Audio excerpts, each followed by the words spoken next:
पिछले 3-4 दिन से जब से ये पीटीआई के ऊपर बैन लगाने के हवाले से अतातार साहब का एक बयान आ गया, प्रेस कॉन्फ्रेंस आई, फैसले सुना दिया, उसके बाद पीपल्स पार्टी के कुछ लोगों ने कह दिया कि जी हम जमहूरी लोग हैं, हम सियासी जमातों के ऊपर पाबंदी लगाने के हवाले से जो बिल्कुल हमारे कायदीन की बड़े एक वाज़े ख्याल रहा है, हम बिल्कुल इसके खिलाफ हैं। लेकिन उसके बाद फिर कल हमने देखा बुखारी साहब उनके जनरल सेक्रेटरी पार्टी के सीनियर लीडर हैं, उन्होंने कहा जी हुकूमत जो फैसला करेगी हम हुकूमत के साथ हैं।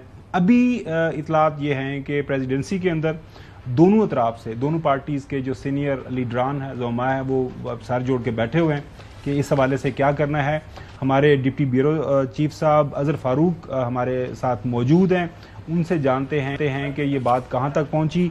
अज़हर फ़ारूक साहब बताइएगा, ये जो बयानात इनके आते हैं पीपल्स पार्टी के, एक तरफ कहते हैं कि जी ये बिल्कुल ना हमसे मशवरा लिया गया है और ये गैर जमहूरी गैर आईनी, हम इस तरफ नहीं जाएंगे, और एक तरफ बयान आते हैं कि जी नहीं जो हुकूमत करेगी हम उनके साथ हैं।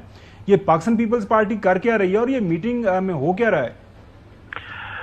जी शुक्रिया खबर साहब। ये मीटिंग तो अब खत्म हो चुकी है। वान सदर में तकरीबन 2 घंटे तक ये मीटिंग रही है PMLN और पीपल्स पार्टी की जो लीडरशिप है उसके दरमियान। इससे पहले पीपल्स पार्टी की जो लीडरशिप है उसकी मुलाकात हुई है आसिफ अली जरदारी साहब के साथ, और इस मुलाकात में भी तफसीली तौर पर ये डिस्कस हुई है। बाद में जो नून लीग और पीपल्स पार्टी की मुलाकात हुई है उसमें जो लीगल टीम है उसमें जो कि अटॉर्नी जनरल भी थे, लॉ मिनिस्टर भी थे, उन्होंने तफसीली तौर पर तमाम जो पहलू हैं उस पर ब्रीफ किया पीपल्स पार्टी की लीडरशिप को। और इसमें इत्तेफाक ये हुआ है कि जो भी फैसले होंगे PTI से रिलेटेड वो पीपल्स पार्टी और मुस्लिम लीग नवाज इत्तेफाक की राय के साथ करेंगे। जबकि पीपल्स पार्टी का ये मौक़िफ़ सामने आया है कि पीपल्स पार्टी अपनी CEC के साथ में ये मामला रखेगी। तमाम पीपल्स पार्टी के जो ज़राए हैं उनका ये कहना है कि पीपल्स पार्टी वफाक में हुकूमत की इत्तेहादी है और जो भी फैसले होंगे वो मुशावरत के साथ उनको आगे बढ़ाया जाएगा। साथ ही साथ पीपल्स पार्टी के ज़राए का ये भी कहना है कि आज की मीटिंग में पीपल्स पार्टी ने एक मतलब फिर कहा है कि PTI का जो रवैया है वो गैर जमहूरी है। PTI का रवैया जमहूरी होना चाहिए, और तशवीश का भी इजहार किया है पीपल्स पार्टी के रहनुमाओं ने कि PTI के जो इक़दाम हैं उसकी वजह से मुल्क की जमहूरियत को जो है नुकसान पहुँच रहा है और सियासी जमात का किरदार जो वो PTI अदा नहीं कर रही।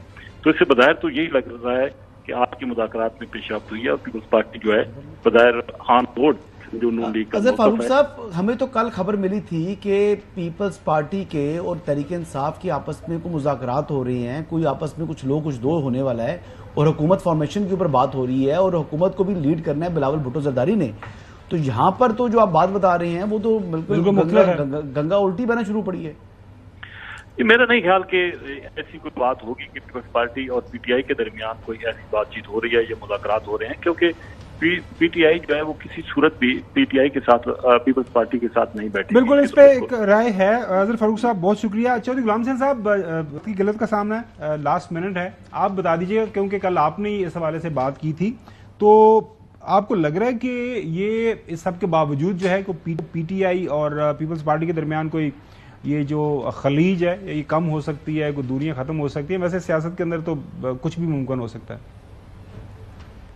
मैंने पहले भी कहा कि बातचीत हो रही है और काफ़ी आगे बढ़ चुकी है, और अब वो जब तक कोई मुआहदा हो के दोनों एक मेज़ पर बैठ के प्रेस कॉन्फ्रेंस ना कर दें, हम क्या कह सकते हैं। लेकिन पहले जो था बातचीत नहीं हो रही थी, और उनके एक आध मेंबर ने पब्लिकली भी कह दिया है कि हम पीपल्स पार्टी के साथ बातचीत कर रहे हैं।